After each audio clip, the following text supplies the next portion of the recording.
Assalamualaikum, Dr. Wani. Okey, salam Cik Saiful. Doktor nak jumpa saya ya? Betul. Hari ini saya nak bincangkan sedikit mengenai keadaan anak encik. Kenapa dengan anak saya, Doktor? Anak encik terkena suatu keadaan yang kita panggil sebagai sawan demam atau sawan panas. Sawan adalah cetusan aktiviti elektrik yang berlaku dalam otak seseorang menyebabkan tingkah laku atau aktiviti kanak-kanak tersebut terjejas. Sawan demam pula adalah sawan yang berlaku disebabkan demam panas dalam kalangan bayi atau kanak-kanak yang normal. Diagnosis untuk sawan demam ni dibuat oleh doktor apabila doktor dapati tiada punca-punca lain yang menyebabkan sawan demam ni berlaku selain daripada suhu badan yang tinggi. Maksud doktor ada sebab-sebab lain yang anak boleh sawan, Doktor ya? Betul Cik. Antara punca-punca lain yang boleh menyebabkan sawan demam ni juga adalah seperti jangkitan pada selaput otak atau meningitis, tahap gula yang rendah ataupun metabolik yang tidak normal. Okey, anak saya bagaimana, Doktor? Ada ke dia masalah yang sebegini, Doktor? Anak encik kami dah buat ujian secara klinikal dan anak encik tidak ada masalah seperti meningitis tadi ataupun tahap gula rendah. Alhamdulillah. Kenapa Doktor ya anak saya boleh terkena sawan panas ni?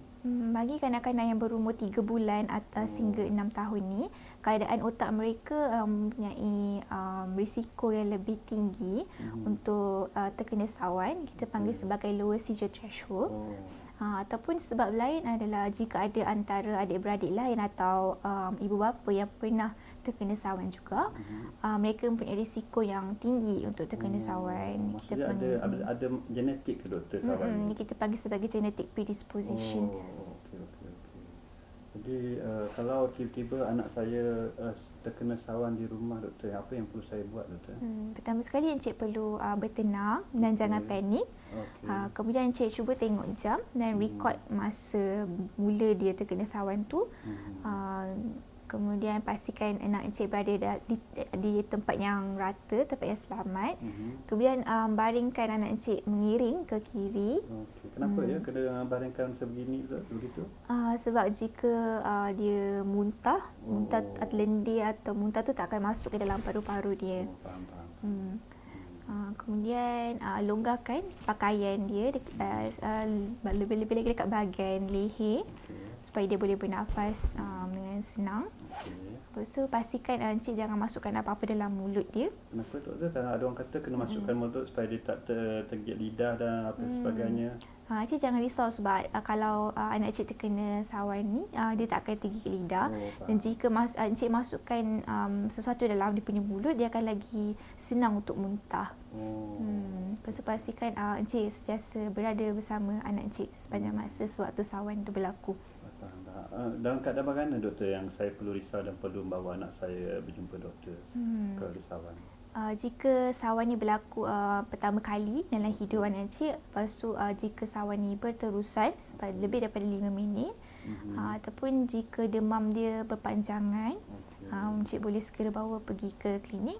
Lepas tu jika lepas sawan tu encik perasan dia macam kurang aktif, tak bermain macam biasa, ataupun dia tak nak menyusu, tu pun encik perlu risau dan bawa ke hospital.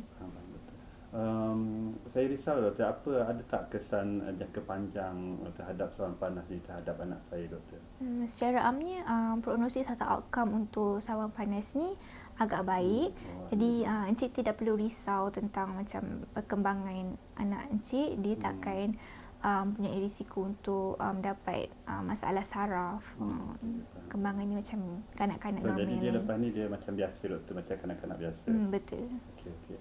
Tapi selepas dia kena sawan pertama kali, Doktor, apa risiko dia untuk mendapat sawan lagi setiap kali dia demam selepas ni? Risiko untuk anak encik terkena sawan buat kali yang kedua adalah sebanyak 30%. Dan risiko untuk kali ketiga adalah sebanyak 50%. Faham.